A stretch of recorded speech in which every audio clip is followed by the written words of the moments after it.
안녕하세요. 승리하는 항상 가족 여러분. 저희들 주말 소율의 문답 공부 시간이 돌아왔습니다. 저희들 소율의 문답 오늘은 세 번째 주로 세 번째 질문입니다. 저희들 항상 하는 거지만 새로운 질문이 나갈 때 약간의 복습이 필요해요. 그래서 세 번째 질문 하기 전에 첫 번째 질문과 두 번째 질문을 잠깐 복습을 해보도록 하겠습니다. 첫 번째 질문은 사람의 제일 되는 목적은 무엇입니까? 했을 때 사람의 제일 되는 목적은 하나님을 영화롭게 하는 것과 그를 영원토록 즐거워하는 것이었습니다. 영화롭게 하고 영원토록 즐거워한다.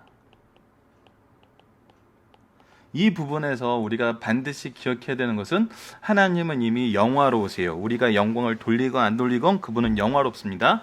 그래서 우리가 그분을 영화롭게 한다는 것은 그분의 영광을 드러내는 거였어요. 그 부분에 요즘에 우리 승리하는 삶 팔복, 산상수훈, 팔복부터 시작한 산상수훈을 통해서 굉장히 많은 부분 저희가 나누고 있죠. 그 부분을 승리하는 삶 평일 주중 강의를 들으시면서 다시 한번 확인해 주시면 좋고요. 너무 길어서 약간 부담되긴 하지만요. 그리고 영원토록 즐거워한다는 것은 어떤 의미냐면 우리가 하나님을 영광 돌릴 수밖에 없어요. 온 우주는 하나님의 영광을 위해서 창조되었기 때문에.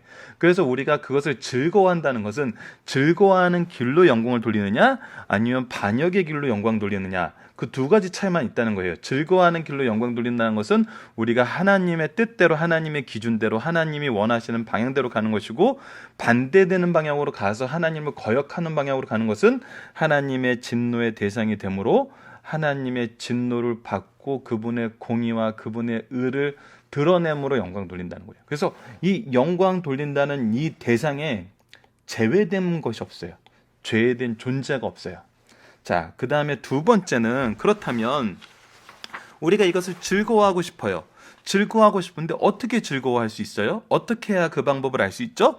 그래서 두 번째 질문이 어떻게 하나님을 영화롭게 하고 그를 즐거워하는 것인지를 지시하기 위하여 하나님께 우리에게 주신 규칙은 무엇입니까? 그래서 바르게 즐거워할 수 있는 그 길을 주신 규칙이 뭐냐면 바로 신구약 성경이에요.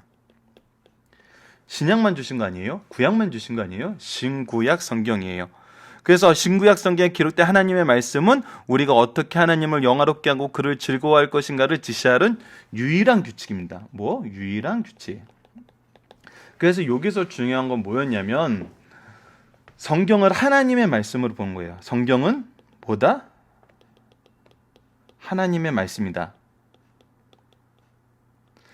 이것을 인정하지 않는 신학들이 생겨나고 있는 것이 지금 현대 우리 신앙의 위기죠. 이 잘못된 게 왜 성경을 하나님으로 말씀으로 받아들이지 않으면 하나님의 기준에서 벗어나게 되거든요. 그러면서 우리가 죄의 특징, 창세기 3장 22절, 사사기 21장 25절, 로마서 10장 2절로 3절, 로마서 10장 2절로 3절이 가장 현실적으로 우리가 가장 이해하기 쉽게 나와 있어서 오늘도 그 부분이 인용이 되는데 하나님의 기준과는 다른 기준을 세우는 거예요. 하나님의 말씀으로 받아들이지 않으면. 그래서 신구약 성경이 하나님의 말씀임을 우리가 바로 시인하고 고백하고 이것을 통해서 우리의 믿음이 바로 섰을 때 우리는 하나님께 어떻게 영광 돌리는 것이 옳은 길로 영광 돌리는지 알 수 있다는 거예요. 자, 그래서 성경을 있는 그대로 이것은 그래서 우리 이제 그림 보여주면서 이 자유주의와 신전통주의와 우리 개혁주의를 표방한 보수주의가 어떻게 성경을 보고 있는지 다른지 그림을 통해서 이렇게 설명도 해드렸었어요. 자, 그러면 그렇다면 이제 신구약 성경을 통해서 우리가 하나님께 옳은 방법으로 즐거워하는 방법으로 영광 돌리는 길을 배우는데 그렇다면 그 성경의 내용은 무엇인가요?가 오늘 이제 질문이에요. 그리고 이거에 대한 답이 이제 오늘 본문입니다. 성경이 가장 중요하게 가르치는 것은 무엇입니까? 물론 하나님께 영광 돌리는 방법이에요. 그 중에서도 이것에 대한 핵심이 있어요. 핵심은 무엇이냐는 거예요. 성경이 가장 중요하게 가르치는 것은 사람이 하나님에 대하여 믿는 것, 무엇을 믿느냐? 믿는다 하지만 서로 다르게 믿는 모습이 너무 많아요. 그 이단도 그러죠. 이단도 하나님 믿는다 그래요. 심지어는 누구도 하나님 믿는다. 이슬람도 하나님 믿는다 그래요. 아브라함의 하나님, 우리 하나님, 우리는 알라로 부르고 너희들은 가드라 부르고, 예, 똑같다 그래요. 근데 성경에서는 그들이 믿는 게 다르다는 거예요. 성경 외에 다른 방법으로 믿기 때문에. 하나님께서 사람에게 요구하시는 본분이 무엇인가? 그 믿는다 그러면은 믿는다 그랬을 때 그 믿음이 어떻게 드러나느냐, 어떤 모습으로 나타나느냐. 그래서 이 본분이 무엇인가를 가르쳐 줘요. 이거는 굉장히, 이게 하나님이 우리에게 리퀘스트 as 요구한다고 보면 이거 굉장히 힘듭니다. 이게 여기서 믿는 그 내용과 본분, 이 내용을 연결하는 게 너무 힘들어요. 근데 성경을 보면은 이게 굉장히 놀라운 게, 하나님께서 우리에게 믿는다는 것을 가르쳐 주고 그 본분이 무엇이다라는 걸 가르쳐 주는 것은 하나님을 온전하게 바로 믿을 수 있는 정말 튼튼한 틀을 격자 무늬로 계속 짜주시는 거예요. 그래서 이 틀이 절대 흐트러지지 않게. 그래서 이 틀 안에서 우리가 하나님 안에서 온전히 거할 수 있는 굉장히 중요한 이 보호장치라는 거예요. 결국 이것이 은혜라는 거예요. 믿는 것과 그 본분 모두가 은혜임을 우리가 말씀 안에서 경험하게 된다는 거죠. 이 또한 우리가 산상수훈의 말씀과도 연결이 됩니다. 그래서 승리하는 이 정말 말씀을 연구하는 사람들이 놀라운 게 뭐냐면, 하나님의 말씀이 하나님이 중심이 되었을 때 모든 것이 조직적으로 짜여져서 우리의 이 믿음의 능력과 경험을 너무나 크게 확장시켜요. 서로 다른 게 아니에요. 그래서 저희가 교회에서 항상 중요시 여기는 게, 예배 때도 어떻게 하냐면 신구약을 같이 읽는 훈련을 해요. 그래서 성경 본문이 신약이면은 교도문은 어디를 읽어요? 구약을 읽어요. 그래서 이 연결해 주신 하나님의 능력을 보게 하는 거거든요.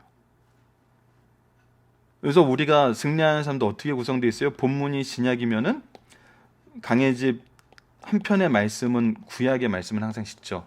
그래서 이번에는 그 시편의 정말 주기도문이라고 할 수 있고 성교, 이 하나님의 구원의 역사가 드러난 67편을 우리가 상고했었어요.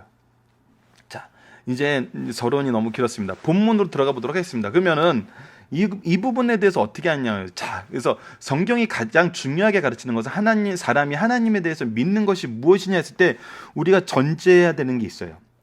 자, 그러면 성경이 모든 것을 다 가르쳐 줘요? 아니라는 거예요. 모든 것을 다 가르쳐 줄 수 없죠. 스마트폰 사용 방법, 이 돈을 버는 방법, 뭐 일부 부분적으로 우리가 그런 연계성이 있어요. 근데 그것을 주식 투자해서 대박 나는 방법, 우리 애들 좋은 학교 들어가게 하는 방법 없다는 거예요. 심지어는 무엇도 없냐면, 요한복음 20장 30절로 31절을 보시다. 예수께서 제자들 앞에서 이 책에 기록되지 아니한, 자, 이 책에 무엇에 대해서 기록되지 않았어요? 예수께서 제자들 앞에서 행한 다른 표적들이 기록되지 않았어요. 즉 무엇이라는 거예요? 성경은 심지어 예수님에 대해서도 모든 것을 기록하고 있진 않아요. 즉 성경은 예수님에 대해서 모든 것을 가르쳐주지 않아요. 그의 어린 시절의 모양은 어땠었고, 성격은 어땠었고, 좋아하는 음식은 뭐였고, 좋아하는 성경 구절은 뭐였고, 좋아하는 찬송은 뭐였고, 좋아하는 친구는 뭐였고, 주로 하던 놀이는 뭐였고, 이런 거 없어요. 예, 모든 것을 기록해 주지 않아요. 그런데 기록한 확실한 목적이 있어요. 무엇이에요? 오직 이것을 기록함은 너희로 예수께서 누구라는 거, 하나님의 아들이며 그리스도라는 것을 믿게 하려 함이라는 거예요. 믿게. 즉 우리가 예수 그리스도가 하나님의 아들이란 것은 무엇을 통해서 믿을 수 있어요? 성경을 통해서 분명히 믿을 수 있어요. 그리고 그걸 믿음이 어떻게 된다는 걸 또 알려줘요. 너희로 믿고 그 이름을 힘입어 무엇을 얻어요? 생명을 얻게 한다는 거예요. 생명을. 우리에게 이것을 주시기 위해서 성경을 기록하셨다는 거예요. 성경이 가장 중요하게 가르치는 것은 사람이 하나님에 대해서 믿는 것인데 그 믿음이 뭐예요? 오직 예수 그리스도, 하나님의 아들 되신 예수 그리스도를 통한 생명이라는 거예요. 구원이죠. 즉 성경은 구속사를 우리에게 완벽하게 가르쳐주고 있어요. 우리가 구속을 아는 일을 완벽하게 가르쳐주고 있어요. 그래서 우리가 성경을 통해 믿어야 되는 건 뭐예요? 알아야 되는 건 예수 그리스도를 통한 구원의 도예요. 이것이 무엇을 주기 때문에? 생명을 주기 때문에. 그래서 하나님이 사람에게 대하여 믿게 하시는 건 뭐예요? 내가 너희들에게 생명을 주기 위해서 예수 그리스도를 보내고 너희들 나의 자녀, 나의 백성 삼았다는 거예요. 자, 그렇다면 하나님께서 사람에게 이 믿음을 가지고 요구하시는 본분은 무엇일까요? 자, 너무나 유명한 말씀입니다. 미가서 6장 8절. 사람아, 주께서 선한 것이 무엇임을 내게 보였느니. 그래서 선이 무엇인 걸 가르치셨어요. 하나님 기준으로 하는 게 선이에요. 나의 기준으로 하는 건 옳다고 인정받고 옳은 일이라고 행해도 하나님 기준에서는 아니에요.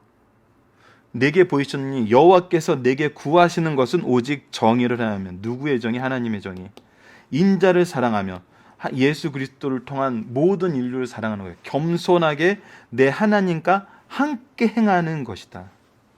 즉 동행하는 거예요. 동행. 예수 그리스도를 믿는 믿음은 하나님과 동행하게 돼요. 동행의 대표적인 형태가 뭐예요? 예배예요. 이거는 창세기에서부터 준 동일한 내용이에요. 이것이 바로 하나님이 주신 질서예요. 그래서 성경은 우리를 이 질서 안에서 하나님과 함께하게 해요.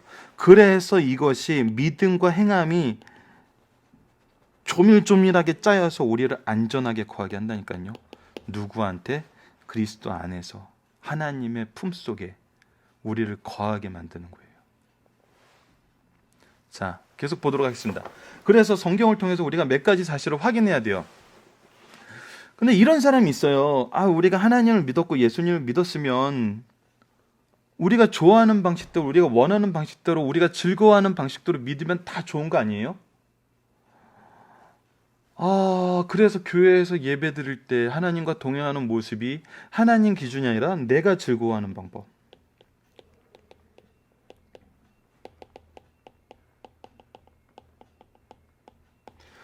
어쨌거나 즐겁게 하나님께 예배드리면 좋은 거 아니에요? 여러분들이 즐거운 방법으로 할 수 있어요. 네, 그거는 막지 못해요. 그런데 한 가지 분명히 알아야 되는 거는 여러분들이 즐거운 대로 예배를 드리는 것이 여러분들이 보기에도 좋고 즐겁고 사람들도 모여서 더 교회가 많이 부흥하고 좋아하는 것 같은데 이렇게 믿건 저렇게 믿건 좋은데 성경에서 분명히 얘기하는 건 뭐냐면 그랬을 때도 결과가 동일하다고는 낸다고는 말할 수 없다는 거예요. 절대 그렇게 말하지 못하죠. 자, 요한일서 1장 9절을 보겠습니다. 지나쳐 그리스도의 교훈 안에 거하지 아니하는 자는 다 하나님을 모시지 못하되 교훈 안에 거하는 그 사람은 아버지 아들을 모으니라. 성경이 가르쳐준 교훈 아니고 내가 즐거워하는 방법대로 여러분들 모일 수 있어요. 근데 그것은 하나님과 함께하는 방법이 아니라는 거예요. 동일한 결과를 가져온다고는 절대 얘기 안 한다는 거예요. 자, 그래서 다시 한번 이 말씀을 우리가 보게 됩니다. 로마서 10장 2절로 3절. 내가 증언하노니 그들이 하나님께 열심히 써요. 좋아하는 모습으로 정말 잘해요. 사람들이 좋아하는 모습으로 예배드리면 좋잖아. 사람들이 좋아하는 모습으로 우리 교회를 부흥시키면 좋잖아. 네, 좋아요. 열심히 있어요. 그들이 더 열심히 해요. 근데 올바른 지식을 따른 것이 아니에요. 성경에서 가르쳐주는 방법은 다른 방법으로 가요. 그건 뭐예요? 하나님의 의를 모르는 거예요. 뭘 세우는 건 나의 의를 세워. 내가 좋아하는 방법대로 바벨탑 쌓는 거예요. 그래서 뭐가 돼요? 오히려 힘써 하나님에 의해 복종하지 아니했대요. 힘써서 하나님의 의를 거부한 거예요. 뭐예요? 죄예요. 그래서 우리가 믿기 좋아하는 방법으로 믿고 우리가 즐거워하는 대로 믿는 것이 하나님의 뜻은 아니에요. 결국 죄만 쌓을 뿐이라는 거예요. 그래서 우리가 말씀 안에서 이제 바로 따라야 되는 것이 있습니다. 말씀을 보면 야고보서 2장 17절로 26절, 이와 같이 행함이 없는 믿음은 그 자체가 죽은 것이라. 영혼 없는 몸이 죽은 것 같이 행함이 없는 믿음은 죽은 것이니라. 그래서 이 말씀이 굉장히 이제 우리에게 무겁게 다가오게 되죠. 그렇다면 바로 믿고 바로 행한다는 것은, 믿음이, 이거를 이분법 이상해요. 이걸 왜 언제부터 우리가 이분법적으로 생각을 하게 됐을까요? 자, 믿었는데 행함이 없어. 가짜. 행했는데 성경은 바로 몰라. 가짜. 가짜, 가짜, 가짜, 가짜. 너 가짜, 너 가짜. 서로 비난하는 걸로 가요. 희한하죠? 하나님의 말씀이 어떻게 이렇게 충돌이 일어날 수 있죠? 자, 이거는 해석적인 차이가 있지만 강해 설교를 통해서 말씀을 연구하시는 분들이 반복적으로 얘기하는 것은, 이것은 성경을 윤리책으로 만들었기 때문이에요. 성경은 복음이에요. 복음은 은혜예요. 믿는 자에게 행하는 것은 동전의 양면 같아요. 동전을 소유하면은 앞면도 있고 뒷면도 있어요. 근데 우리가 이것을 누군가를 어떤 기준으로, 윤리책의 기준은 어떤 기준으로 좀 일괄되게 결론을 얻고 싶을 때 꼭 이렇게 하는 것이 윤리적인 기능의 뭐 정의의 정답이 될 수는 없지만, 일반적으로 우리가 윤리적인 면에서 말씀을 활용할 때는 어떤 기준을 향하여 일괄되게 결론을 얻고 싶을 때 성경을 윤리적으로 해석을 많이 하죠. 그래서 무엇을 가려요? 복음을 가려요. 은혜를 가려요. 그러다 보니까 너희들이 믿으면 이렇게 행해야 된다, 이 행하지 않으면 바로 믿는 것이 아니다. 그래서 이 행함을 강조하는데, 이 행함이 어떤 행함이에요? 어떤 지도자나 집단의 기준이에요. 이때부터는 이것이 복음이 아니라 뭐가 되죠? 짐이 됩니다. 그런데 우리가 정말 팔복을 요즘에 연구하고 있고 산상수훈을 통해서 말씀을 얻게 되는 것이 정말 하나님의 계획이신 것 같아요. 우리가 팔복이 선언으로 통해서 우리가 얻게 된 은혜의 결과예요. 그래서 우리가 막 윤리적으로 이걸 얻어야 된다는 게 아니에요. 하나님 앞에 무릎 꿇으면 하나님께서 이렇게 인도해 주시는 거예요. 우리를 그냥 이렇게 들어다가 앉혀 주시는 거예요. 그러니까 하나님 손 안에 있을 때 그냥 우리가 누리게 되는 거예요. 그게 믿음과 행함의 결과거든요. 근데 그래서 이것은 서로가 서로를 재단하고 판단하고 지금 어떻게 이게 비평하기 위해서 있는 이 말씀이 아니라, 야고보서 이 말씀 자체도 하나님의 틀 안에 있는지 우리를 돌아보게 만드는 거거든요. 너희가 정말 이 은혜 안에 머물고 있느냐. 머물지 않았다면 어떤 뜻이다? 다시 회개해야 된다는 거죠. 그리고 하나님의 기쁘신 뜻에 다시 돌이키라는 거거든요. 하나님께로 다시 가라는 거거든요. 하나님께로 돌아오라는 거거든요.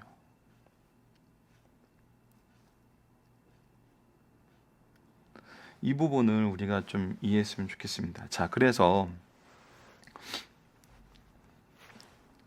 우리가 어떤 삶을 살게 되냐면 예배서 4장 1절로 3절 말씀을 보면 보세요. 내가 너희를 권하노니 너희가 부르심을 받은 일에 우리가 어떻게 됐어요? 부르심을 받았다는 것은 부르심의 은혜예요. 우리가 자격이 없는데 부르심을 받았어요. 근데 합당하게 행하여, 합당하게 행하여라는 이 말은 하나님께서 주신 그 능력에 의해서 행하는 거예요. 하나님에 의해서 우리가 움직이게 되는 거거든요. 이것에 합당함이라는 이 용어에 들어있는 가장 중요한 의미는 밸런스예요.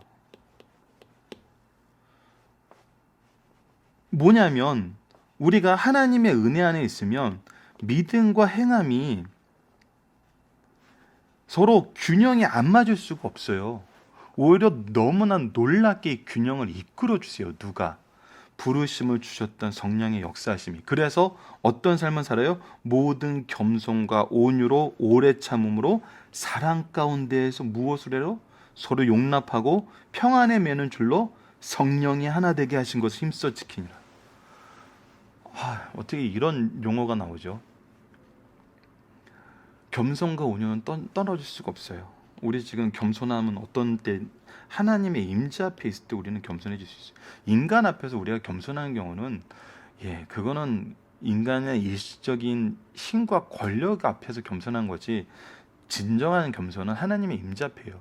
그때 우리가 어떤 마음을 가지고 온유한 마음을 갖고, 온유한 마음은 항상 화평을 이루면서 오래 참음으로 사랑 가운데 서로 용납하게 돼요. 그래서 하나님의 아들이라 일컬음을 받게 되죠. 그래서 그런 사람들은 평안을 이끌어요. 누가 주시는 평화예요? 하나님이 주시는 평화예요. 성령이 하나 되게 하신 것을 그래서 우리가 지키게 돼요. 이 틀이 유지가 된다는 거예요. 말씀과 믿음과 행함이 말씀 안에서. 말씀이 지금 이걸 가르쳐주고 있다는 거예요. 지금 우리에게 하나님에 대해서 믿을 때 우리가 어떤 모습을 갖게 되는지 이것을 가르쳐주거든요. 그래서 우리에게 이 안에 거하게 만드는데, 자, 그래서 우리가 이제 지난주랑 연결되는 부분입니다. 그래서 이제 우리가 신구약 성경을 통해서 우리가 바로 보는 방법이 필요한데, 그래서 계속 이 부분이 정말 신구약의 밸런스를 우리가 바로 맞춰야 돼요. 신구약의 밸런스를 맞추는데 이 말씀이 굉장히 중요하죠. 자, 이 중요한 말씀을 한번 보도록 하겠습니다. 이같이 갈라디아서 3장 24절에 이같이 율법, 구약은 우리를 그리스도께로 인도하는 초등교사가 되어 우리로 하여금 믿음으로 말미암아 의롭다함을 얻게 하려 함이라. 구약이 우리에게 초등교사가 돼서 신약의 복음의 의미를 바로 이해하게 돼요. 하나님의 사랑을 바로 이해하게 돼요. 로마서 3장 20절. 그러므로 율법의 행위로는, 그래서 율법, 근데 중요한 거는 이 율법의 행위가, 구약의 행위가 그의 앞에 의롭다 하심을 얻은 육체가 없나니 우리를 의로 이끄는 것이 아니었어요. 율법으로는 죄를 깨달음이니라. 우리가 죄인됨을 깨달아요. 우리가 죄인됨을 깨닫는다는 것은 뭐예요? 하나님과 우리와의 관계가 정말 올바르게 정립이 되는 거예요. 자, 그래서 신구약의 의미를 우리가 어떻게 이해했었냐면, 지난 시간에도 말씀드렸던 것 같이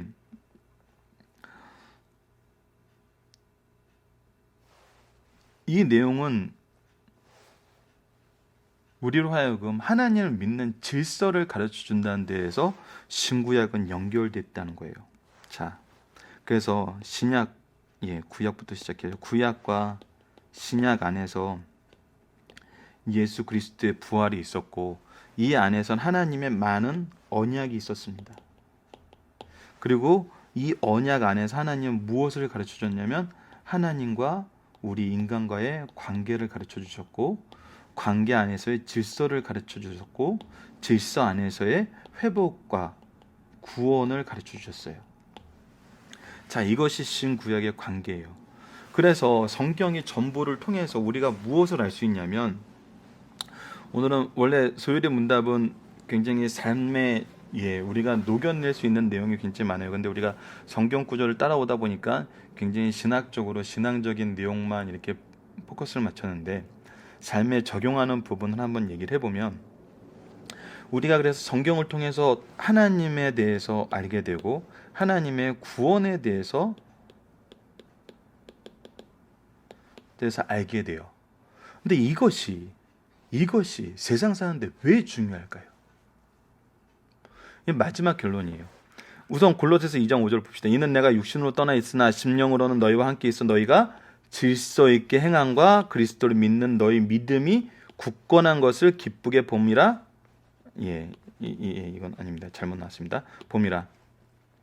자, 그래서 우리가 질서 있게 신구약에 나타나 있는 하나님의 언약을 통해서, 하나님의 언약을 이루심을 통해서, 우리에게 주셨던 말씀을 통해서 우리가 하나님을 믿는 그 질서 안에 있을 때 믿음이 굳건히 서요. 근데 이 믿음을 굳건히 쓰는 게 세상을 살아가는데 왜 중요하냐면, 온 우주의 창조주는 하나님이세요. 하나님이세요. 이거는 부인할 수 없는 사실이에요. 하나님이 온 우주의 창조주이심은 창세기 자체에 하나님께서 이것이 어떻게 증명되는지 가르쳐 주셨어요. 작년 1월 달에는 창세기 강해를 참조하시면은 이 부분을 들을 수 있어요. 하나님은 2장에서 가정을 주심으로 가정 안에서 하나님이 창조를 통해서 우리에게 주고자 하시는 사랑이 어떻게 실현되고 구현되는지 보여주셨어요. 그래서 우리가 가정 안에서 하나님의 사랑을 깨달을 때 하나님이 창조 주심을 고백하게 만드셨어요. 정말 놀라운 사랑의 역사예요. 하나님은 항상 이 구속을 계승하게 하세요. 경험하게 하세요. 그래서 창조를 경험하게 하세요. 어디서? 가정 안에서. 그리고 지금 구속의 역사가 일어나는 이 교회 안에서. 자, 그렇다면 왜 하나님을 아는 게 중요하냐? 우리가 세상의 모든 것을 성경에 가르쳐주지 않아요. 그런데 세상의 모든 학문보다 성경을 중요하게 생각하고 성경을 우리가 가까이 해야 되는 이유는 뭐예요? 바로 하나님이 창조주이기 때문이에요. 하나님이 창조주라는 것은 어떤 의미가 있을까요? 시작은 하나님이 하셨어요.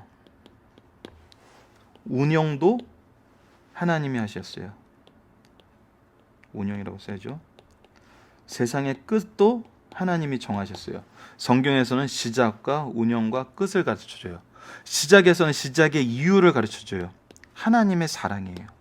오로지 우리를 향한 사랑이 시작의 이유였어요. 운영의 기준을 가르쳐줘요. 구속사예요. 다른 거 없어요. 하나님의 운영의 기준은 영혼 구원이에요. 우리에 대한 사랑으로 우리를 구원을 이루기 위해서 지금 이 인간 역사를 지금까지 유지하고 계시는 거거든요. 그래서 운영의 기준은 구속사예요. 끝은 예수님의 재림이에요. 심판이에요. 역사의 종말이에요. 온전히 이제 우리가 이 시간의 틀에서 벗어난 시간까지도 하나님의 창조물일 뿐이에요. 무엇을 보여주기 위해? 우리를 향한 사랑을 보여주기 위해. 이거 창세기에 이미 선언된 말씀이에요. 그래서 우리가 이 세상을 사는데 창조의 이유와 운영의 기준과 끝의 결말을 알고 있다면은 우리가 이 세상을 살면서 흔들림이 없어요. 이것은 마치 자동차랑 한번 비교를 해볼게요. 우리가 자동차를 운전하는데 옛날 차들은 에어컨이 있어도 와 하던 때가 있었대요. 제가 실제로 탔던 차도 에어컨이 없던 차가 한 번 있었던 것 같아요. 아주 오래전에. 그래서 와 할 때가 있었어요. 겨울에 히터는 나오는데 에어컨은 안 나왔었어요. 그래서 우리가 운전을 할 때 항상 제가 미국에서 아버지 친구분을 통해서 처음 운전을 배웠는데 간단해요. Between the line. 라인 사이로만 가면 돼요. 운전은 그게 끝이에요. 그래서 우리가 정면을 보고 운전을 하면서 그 운전대를 잡고 가는 거예요. 우리가 시작점과 가야 되는 방향과 목적지가 딱 한열로 와서 우리가 그 길만 가요. 근데 현대 차들은 어때요? 현대 차들은 와 기능이 정말 많아요. 지금 저희 차도 제 안사는 아직도 기능을 다 몰라요. 바닥에 히터도 들어오고요. 이렇게 블랙박스도 막 돌아가고 있고 내비게이션도 움직이고 있고 라디오, CD, 블루투스, 스마트폰 얘기 나오니까 이제 또 흥분하기 시작하죠. 차 안에 스마트폰과 연결되는 제 차에는 없어 아직 그런 거는 수많은 기능들 우리가 운전하는데 신경 쓸 게 너무 많아졌어요. 어떻게 보면 현대의 이런 삶의 모습은 신경 쓸 게 너무 많아진 모습 같기도 해요. 하지만 변하지 않는 건 뭐예요? Between the line이에요. 그 길을 가면 되는 거예요. 성경이 우리에게 가르쳐주는 가장 핵심적인 거는 이 길을 가면 된다는 거예요. 나머지는 다 부수적인 거예요. 블루투스로 음악을 듣고 음악 들으면 감이 좋죠. 하지만 중요한 건 이 길을 가는 거예요. 하나님의 말씀은 이 길을 가는 것을 가르쳐줘요. 나머지는 부수적인 거예요. 천국 가면 더 좋은 게 많아요. 상상도 할 수 없는 놀라운 것들이 우리들이 영혼을 산다는 그 개념 안에서 생각을 해보세요. 우리가 영혼을 살면 하나님을 다 이해할 수 있을까요? 아니에요. 놀라운 거거든요. 이거는 우리의 상상 밖에 있는 세상인 거예요. 그런데 이 땅에서 하나님은 우리에게 무엇을 가르쳐주셨어요? 이 사이의 길을 가는 이 방법을 가르쳐 주신 거예요. 무엇을 통해서? 성경을 통해서. 그래서 우리가 성경을 통해서 이 세상을 살 때 안전하게 살고 바르게 살고 헤매지 않는 거예요. 차가 있는데 운전하는 방법은 모르는데 스마트폰 기가 막히게 연결시켜요. 의미 없어요. 그 자리에 있을 뿐이에요. 그래서 정말 우리가 가장 중요하게 생각하는 것은 바로 성경의 가르침입니다. 그래서 이것이 하나님에 대해서 그리고 하나님을 믿는다는 것에 대해서 소율이 문답은 반복적으로 가르쳐줘요. 이 부분에 대해서 다음 주에 저희들이 개요를 설명한 다음에 저희들 그 다음부터는 좀 더 체계적으로 좀 더 압축한다는 것은 말씀의 소개를 최소한으로 하고 그 적용점을 또 이렇게 최소한으로 해서 여러분들이 개념을 이해하고 암기하는 데 위주를 둘게요. 그게 가장 좋은 것 같아요. 처음에는 이 질문과 정답과 여기에 나와 있는 성경 구절을 암기하는 게 가장 좋아요. 그리고 나면 여러분들이 연속 강의 설교를 통해서 말씀을 연구할 때 이것이 확장되어 나가는 걸 볼 수 있어요. 엄청나게 확장되어 나갑니다. 그리고 연속 강의 설교를 들으면서 맥이 정말 잘 잡혀요. 구속사를 이해했으니까. 구속사를 이해하지 못하면 계속 딴 데로 헤매요. 말씀을 들으면서도. 말씀을 전하면서도 헤매고 배우면서도 헤매고 가르치면서도 헤매고 나누면서도 헤매요. 근데 구속사를 바로 이해하면 맥이 잡혀요. 그러면은 이게 일목요연하게 얼마나 큰 나무며 울창한 숲, 얼마나 큰 많은 열매들을 우리에게 주는지 알게 됩니다. 이런 면에서 우리 소율이 문답도 지속적으로 함께 연구해 나갔으면 합니다. 감사합니다.